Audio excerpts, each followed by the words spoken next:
कथा भगवान श्री कृष्ण ने कहा यज्ञों में सबसे बड़ा यज्ञ ज्ञान यज्ञ माना गया है।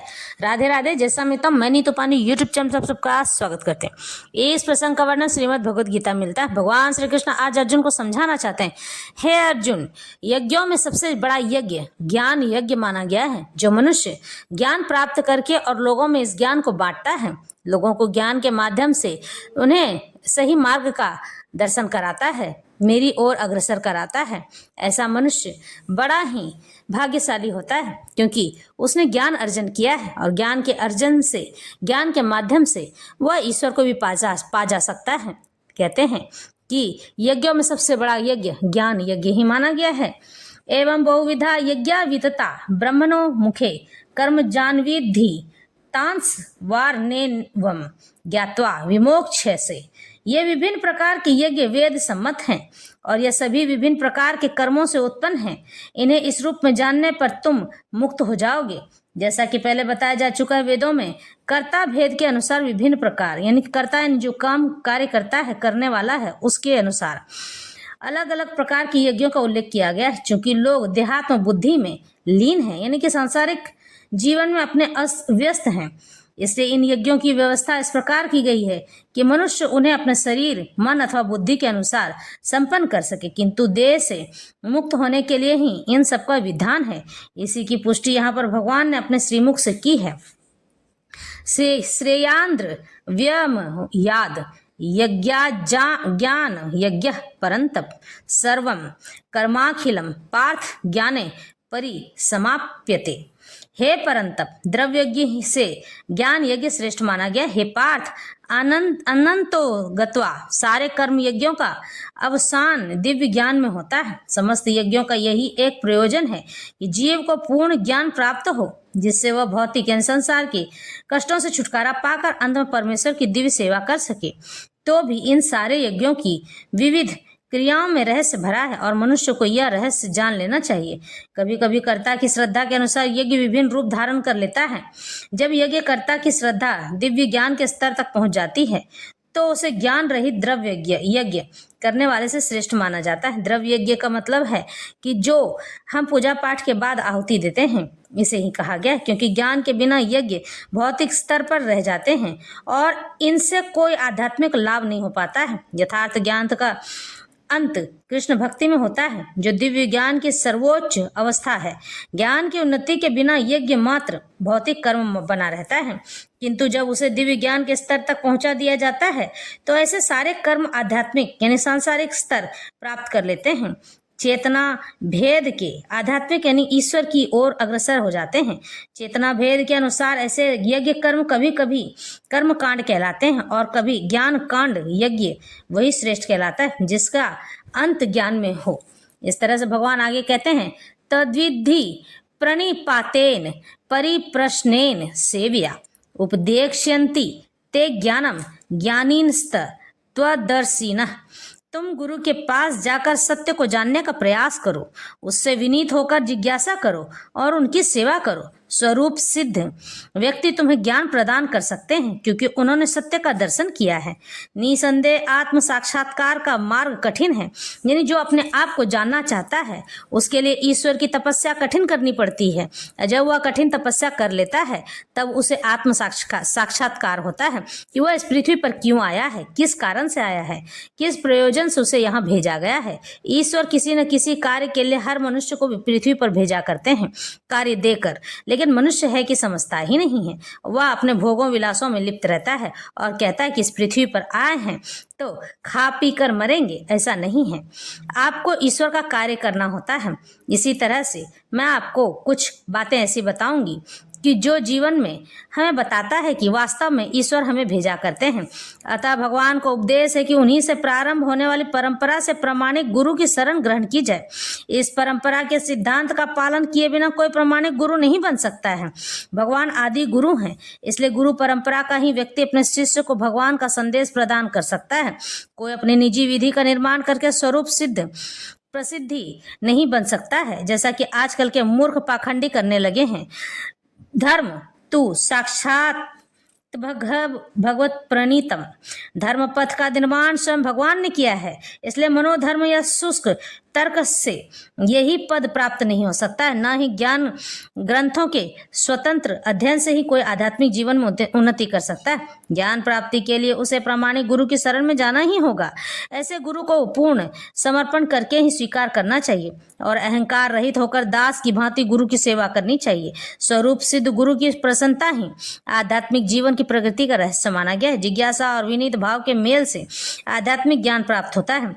बिना विनीत भाव तथा सेवा के विद्वान गुरु से की गई जिज्ञासाएं प्रभावपूर्ण नहीं होंगी। शिष्य की गुरु परीक्षा में उत्तीर्ण होना चाहिए और जब गुरु शिष्य के में वास्तविक इच्छा देखता है तो स्वतः ही खुद से ही शिष्य को आध्यात्मिक ज्ञान का आशीर्वाद देने लग जाता है। इस श्लोक में अंधानुगमन तथा निरर्थक जिज्ञासा इन दोनों की मत्सना की गई है। शिष्य न केवल गुरु में से विनीत होकर सुने अपितु विनीत भाव तथा सेवा और जिज्ञासा द्वारा गुरु से स्पष्ट ज्ञान प्राप्त करे। प्रामाणिक गुरु स्वभाव से शिष्य के प्रति दयालु होता है, इसलिए यदि शिष्य विनीत हो और सेवा में तत्पर रहे तो ज्ञान और जिज्ञासा का विनिमय पूर्ण हो जाता है। इसी तरह से ज्ञान की यहाँ पे एक कथा मिलती है। एक बार की बात है, ऋषि दुर्वासा और उनके साथ कई शिष्य भगवान शिव के पास गए थे तपस्या करने के लिए, यानी कि उनसे ज्ञान प्राप्त करने के लिए। भगवान शिव ने उन सबको अपना शिष्य बना लिया और उन्हें मंत्र देकर बोले कि ये जाकर तपस्या करो और तपस्या करने के बाद जो तुम्हें अर्जन हो मुझे आकर बताना। सभी ने उस मंत्र को सुना। मंत्र सुनने के बाद सबके सब तपस्या करने के लिए चले गए 85,000 वर्ष तक। हाँ, 85,000 वर्ष, क्योंकि पहले के समय में 1 लाख वर्ष से भी ऊपर मनुष्य की आयु हुआ करती थी। और उसके बाद जब उन्होंने 85,000 वर्ष तक तपस्या कर ली तो भगवान शिव के पास गए कि हमने ज्ञान अर्जन कर लिया है, सो आपकी कृपा हुई, आप हमारे गुरु बनकर हमें बहुत से ज्ञान दिए जिसे हम लेने में समर्थ हुए। और अब आप हमें बताएं कि हे प्रभु, आपके लिए हम क्या गुरु दक्षिणा दें? तो भगवान शिव ने कहा कोई बात नहीं, तुम लोग जाओ, मुझे गुरु दक्षिणा नहीं चाहिए। लेकिन दुर्वासा ऋषि जिद पर अड़ गए, कहने लगे नहीं प्रभु, गुरु दक्षिणा दिए बिना तो हम जा नहीं सकते हैं, क्योंकि हम गुरु ऋण से उऋण होना चाहते हैं। अगर गुरु दक्षिणा दे देंगे तो गुरु ऋण से उऋण हो जाएंगे, यानी कि उनके ऋण से मुक्त हो जाएंगे। तो भगवान शिव मुस्कुराने लगे और बोले ठीक है, तो मुझे जो कमाया है वही दे दो मेरी गुरु दक्षिणा। तो उसके बाद दुर्वासा ऋषि ने सोचा कि हमने तो कुछ कमाया ही नहीं है, जबकि वो लोग ज्ञान कमा कर आए थे। जब हम तपस्या करते हैं और जो उस तपस्या के दौरान हमें ज्ञान प्राप्त होता है वह ज्ञान हमारे लिए सदा सर्वथा ही उचित माना गया है। वही ज्ञान दिव्य ज्ञान के रूप में जाना जाता है। उनके पास तो केवल ज्ञान ही था। इस तरह से दुर्वासा ऋषि बहुत सोच में पड़ गए कि हमने तो कुछ धन कमाया ही नहीं, तो भगवान को हम क्या दें। और बहुत सोचने के बाद दुर्वासा ऋषि के मन में आया कि हमने जो कमाया है वह तो केवल ज्ञान है और यही हम इन्हें लौटा देते हैं। इस तरह से जब भगवान शिव के बारे में सोचे तो यह ज्ञान देने के लिए दुर्वासा ऋषि आगे आया और उन्होंने कहा कि हे प्रभु, हम इतने वर्षों में केवल ज्ञान प्राप्त कर पाए हैं, ज्ञान ही कमाए हैं, इसलिए यही चीज हम आपको अर्जित करके देते हैं। भगवान शिव ने कहा था जो कमाए हो वो मुझे दे दो। इसीलिए दुर्वासा ऋषि ने कहा कि हमने ज्ञान कमाया है, सो हम आपको यही अर्पित और समर्पित करते हैं। भगवान शिव प्रसन्न हो गए। प्रसन्न होने के बाद भगवान शिव सभी को वो ज्ञान जितना उन्होंने भगवान शिव को अर्पित किया था उसका दुगना उन सभी को लौटा दिए और बोले कि जाओ तुम लोग और जाकर यह ज्ञान समाज में जाकर लोगों को बांटो, ताकि लोग अग्रसर हों ईश्वर की ओर, अंधकार से निकलें और वह लोग अपने जीवन को सुखमय बनाएं, ताकि वो किसी भी बात में आकर कोई भी गलत कार्य ना करें। इस ज्ञान को बांटने के लिए दिया गया है। सभी ने भगवान शिव को प्रणाम किया और वहां से चले गए। इस तरह से ज्ञान की यह महिमा भगवान शिव द्वारा निकली गई है। दिव्य ज्ञान जब मनुष्य को प्राप्त होता है तो वह किसी भी मनुष्य में, किसी भी जीव में ईश्वर को देखने लग जाता है और वह यह नहीं सोचता है कि ये जीव रेंगता है, यानी जमीन पर चलता है, तो यह दुर्भावना के योग्य है। लेकिन वह सभी जीव को समान भाव से देखता है, चाहे वो मनुष्य हो, कुत्ता हो, बिल्ली हो या फिर कोई भी अन्य जीव हो। इस तरह से वह जीवों को समान भाव से देखते हुए और ईश्वर का स्मरण करते हुए लोगों में ज्ञान अर्जन करवाता है। इसी तरह से एक बात और आती है, और यह वास्तविक बात है। एक व्यक्ति था, उसे भगवान ने भेजा था पृथ्वी पर, पृथ्वी में ज्ञान बांटने के लिए, लोगों को ज्ञान देने के लिए। ज्ञान देने के साथ साथ उस व्यक्ति का ये कार्य था कि जो लोग बिखरते जा रहे हैं, यानी कि ब्राह्मण बिखर रहे हैं, ब्राह्मणों को इकट्ठा करके और ब्राह्मणों के लिए कार्य करना। लेकिन वह व्यक्ति जब इस पृथ्वी पर आया तो उसके पास ज्ञान तो बहुत था, सब कुछ बहुत था, लेकिन धन भी था और सभी चीज़ों से परिपूर्ण था। वह इस परिपूर्ण में जाकर इस तरह से विलुप्त हो गया कि वह अपने परिवार और बाल बच्चों में सुख ढूंढने लगा, उन्हीं के साथ रहने लगा, जीवन बिताने लगा और लोगों से कहता। उसकी ज्ञान धीरे धीरे जब भगवान देखे कि वह मेरे कार्य को करने के बजाय अपने ही भोगों विलासों में लिप्त रह गया, तो भगवान उसके धीरे धीरे ज्ञान को छीनते चले गए। और जब उनसे लेने लगे तो वह एक ही बात पर जाकर अटक गया कि हम मरकर क्या लेकर जाएंगे, हम तो मरने के बाद कुछ लेकर नहीं जाने वाले हैं, इसलिए संसार में आए हो तो सुख भोगो, घूमो फिरो, खाओ पियो, ऐश करो। इस तरह से वह बार बार कहता रहता था। लेकिन जबकि भगवान उसे इस चीज के लिए भेजे थे, पृथ्वी पर जाकर लोगों को ज्ञान बांटना है, ज्ञान बांटना ही नहीं है, ब्राह्मणों को एकत्रित भी करना है। जो लोग भटकते चले जा रहे हैं, ब्राह्मण की जगह पर कोई दूसरा व्यक्ति आकर उनके पद और पदवी को लेते जा रहा है, जबकि उनके पास उतना ज्ञान होता भी नहीं है और लोगों में उस ज्ञान को तोड़ मरोड़ कर बांटता फिरता है। एक ब्राह्मण के बराबर में केवल एक ब्राह्मण ही बैठ सकता है, दूसरा अन्य जाति का व्यक्ति उसके बराबर में बैठने लायक नहीं है। यह ब्राह्मण का अपमान है। भगवान इस तरह से उसे कहकर भेजे थे और उसे यह बात पता थी। जब उसने भगवान के बात की अवहेलना करने लगा तो भगवान उसके दिए हुए ज्ञान को छीन कर लेकर चलेगा और उसे भोग विलास के लिए छोड़ दिए। लेकिन जब उसका अंत समय निकट आया, भगवान उसे पुनः सारी बातें याद दिला दिए और फिर वह रोते रोते कहने लगा कि मैंने ये क्या कर दिया। ईश्वर ने मुझे भेजा था कि यहाँ पर रहकर मैं ब्राह्मणों के लिए कार्य करूँ, ब्राह्मणों को एकत्रित करूँ और ब्राह्मणों की सेवा करूँ, क्योंकि ब्राह्मण के बराबर में केवल एक ब्राह्मण बैठ सकता है, क्योंकि उनकी पदवी ईश्वर के समान होती है। जो लोग ईश्वर की सेवा नहीं कर सकते हैं, ब्राह्मण, एक वेद पाठी ब्राह्मण की सेवा करने पर ईश्वर की सेवा करने के बराबर ही फल प्राप्त होता है। लेकिन यह क्या, ब्राह्मण के बराबर में जाकर शूद्र बैठ गया है और वह ज्ञान बघाड़ता रहता है, जबकि उसे किसी भी बात का पता नहीं होता है। उस बात को तोड़कर मरोड़कर और फालतू बातें उसमें लगाकर दो चार करके उसे समझाता रहता है और इसीलिए भगवान उनसे नाराज हो गए। अब मैं ईश्वर को क्या मुंह दिखाऊंगा। इस तरह से कहते कहते उनकी मृत्यु हो जाती है और यह बात लोगों को समझा जाते हैं कि इस पृथ्वी पर आने के बाद भोग विलास नहीं करना है, जबकि आत्म मंथन करके, तपस्या करके यह जानना है कि आपको ईश्वर ने किस कार्य के लिए भेजा है। इस पृथ्वी पर आने वाला हर एक मनुष्य कार्य से सिद्ध होता है, यानी कि ईश्वर उसके लिए हर एक कार्य चुनते हैं। सभी को एक एक कार्य दिया जाता है, चाहे वो निम्न श्रेणी का व्यक्ति हो या उच्च कोटि का व्यक्ति हो। और अगर केवल वो भोगों और विलासों में रहता है, बाद में जाकर इसी कारण से उसे नरकगामी बनना पड़ जाता है। यह छोटी सी एक गलती मनुष्य अपने लिए अपनी कब्र खुद ही खोद लेता है। इस तरह से भगवान समझाते हैं कि जिस कार्य के लिए तुम्हें भेजा जाता है उस कार्य को पूर्ण अवश्य करो। बार बार जन्म और मृत्यु के चक्र में फंसने से तो बेहतर है मेरे कार्य को कर दो और शांति से रहो, हमें भी निश्चिंत रहने दो। क्योंकि भगवान के पास इतनी फुर्सत नहीं है कि लोगों के पास जाके बार बार सबको यह बताते फिरें। लेकिन मनुष्य है, समझना ही नहीं चाहता। सर्वे आप्यते यज्ञ विद्यो यज्ञ क्षपित कलमषाः यज्ञ शिष्टा मृत भुजो यान्ति ब्रह्म सनातनम।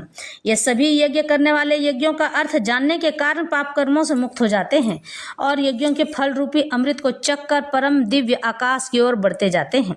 विभिन्न प्रकार के यज्ञों यथा द्रव्य यज्ञ, स्वाध्याय यज्ञ तथा योग यज्ञ की सब व्याख्या यह देखा जाता है कि इन सब का एक ही उद्देश्य है और यह है इंद्रियों का निग्रह। इंद्रिय तृप्ति ही भौतिक अस्तित्व का मूल कारण बताई गई है। इसलिए जब तक इंद्रिय तृप्ति से भिन्न धरातल पर स्थित न हुआ जाए तब तक सच्चिदानंद के नित्य धरातल तक उठ पाना संभव नहीं है। भगवान यहाँ समझा रहे हैं कि जो व्यक्ति खाने में, सुनने में, रहने में, मतलब अपने भोगों विलासों में कि सुख भोग कर ही जाना है, यही खाना है, यही पीना है, यही मर जाना है, यह सोचता रहता है, तब तक वह ईश्वर की ओर अग्रसर खुद भी नहीं हो सकता, ना ही किसी को कुछ बता सकता है। ईश्वर तक जाने के लिए अपने मन पर अंकुश लगाना होता है। ये उसे समझाना होता है कि हर चीज सुख भोगने के लिए नहीं होती है। जो चीज हमें सुख ही दिखाई दिखाई देती है वह बाद में चल के हमारे दुख का कारण बन सकती है। आप जानते हैं कि मनुष्य के लिए ज़्यादा भोजन करना भी उसके लिए बीमारी उत्पन्न करने का एक कारण होती है।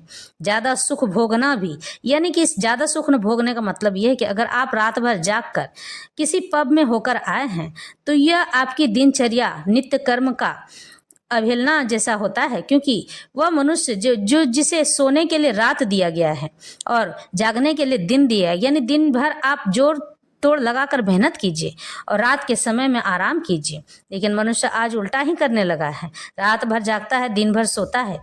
यह कौन सी पद्धति है? संसार देखने के लिए दिया गया है। जब आप सामने में किसी अपने आप को देखेंगे या किसी ऐसे व्यक्ति को देखेंगे जो निसहाय असहाय है और वह जीवन में अपने लिए कुछ नहीं कर सकता है, तब आपके मन में इच्छा जगेगी कि हम उसकी सहायता कर दें। लेकिन अगर आप उल्टा कार्य करेंगे, रात भर जागेंगे और दिन भर सोएंगे, तो आपको कहाँ से पता चलेगा कि यह संसार किस ओर जा रहा है।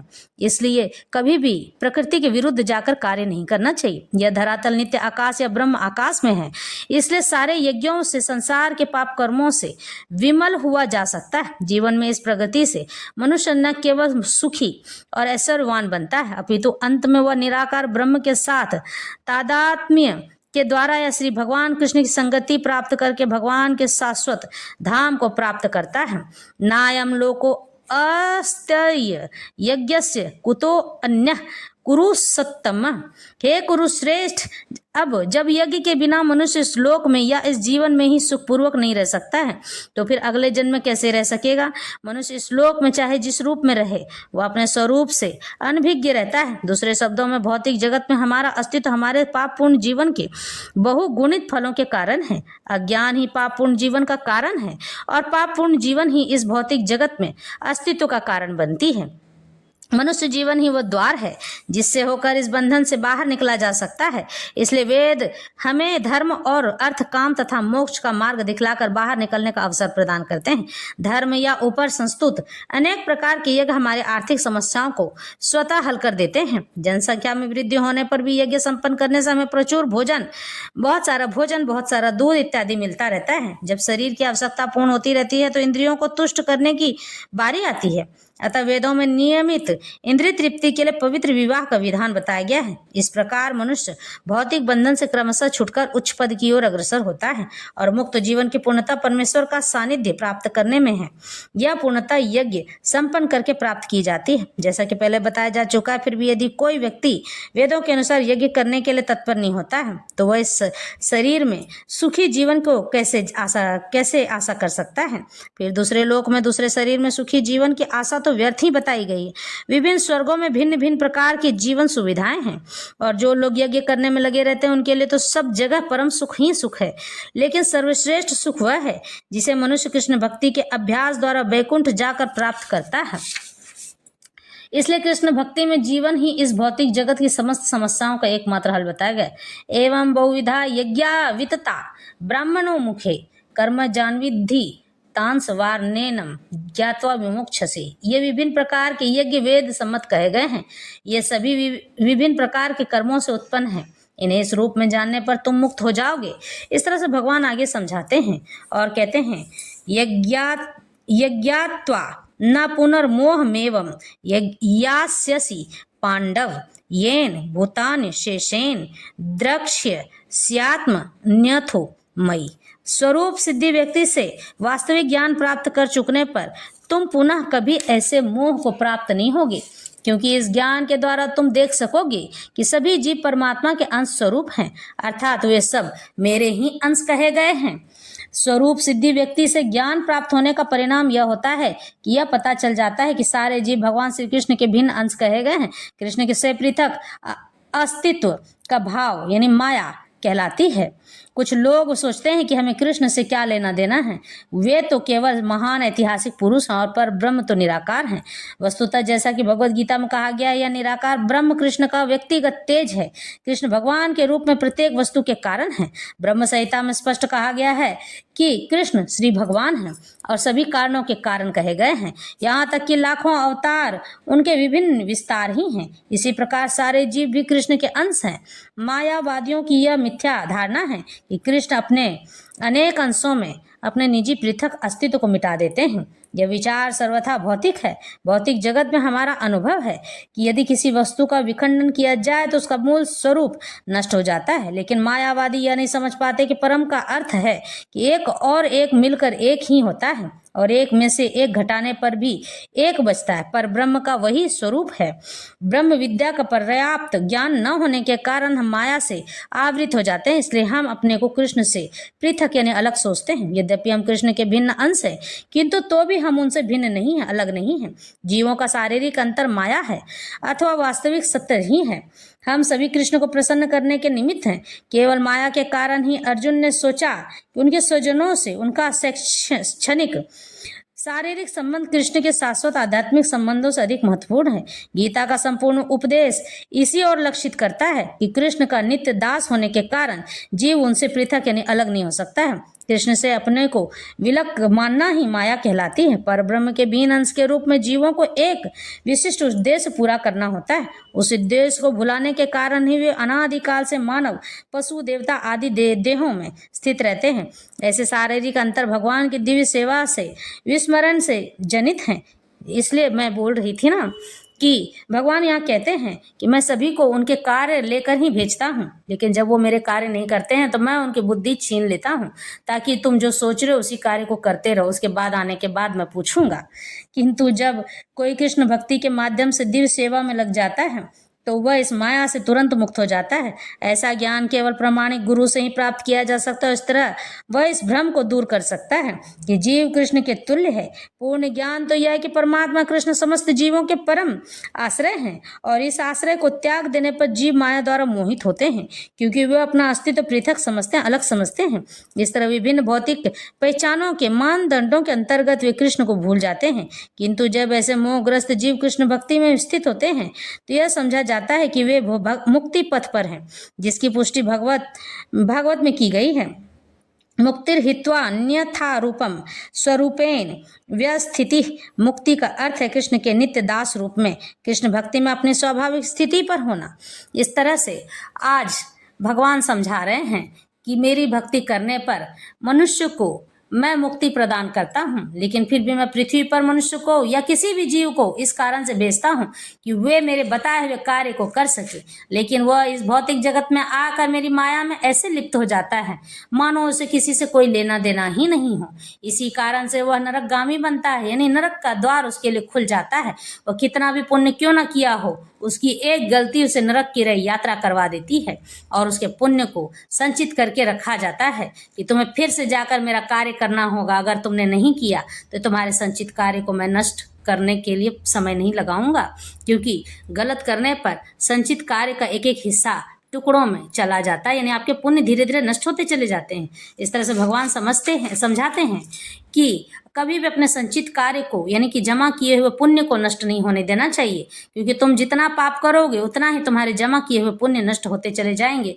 और यही भौतिक संसार यानी संसार में गरीबी का कारण बनता है, दुखों का कारण बनता है। व्यक्ति मन में दुख लेकर जीता है, कभी संतानहीन होकर, कभी पुत्रहीन होकर, कभी पुत्रीहीन होकर, कभी मातृपितृहीन होकर, तो कभी दरिद्रहीन होकर। इस तरह से जब जीवन में यह सब हीनता आपके जीवन प्रवेश करती है तब आप दुखों में डूब जाते हैं। इस तरह से भगवान कहते हैं कि मैं इसी तरह से उसको जब कार्य समझाने के लिए कहता हूँ कि तुम अपने कार्य को करो और वो मेरी बात नहीं मानता है तो पृथ्वी पर जाकर ऐसे ही भोगों को भोगने के लिए तत्पर हो जाता है, क्योंकि यह उसका कर्म बंधन होता है, अकर्म में वह जुड़ जाता है।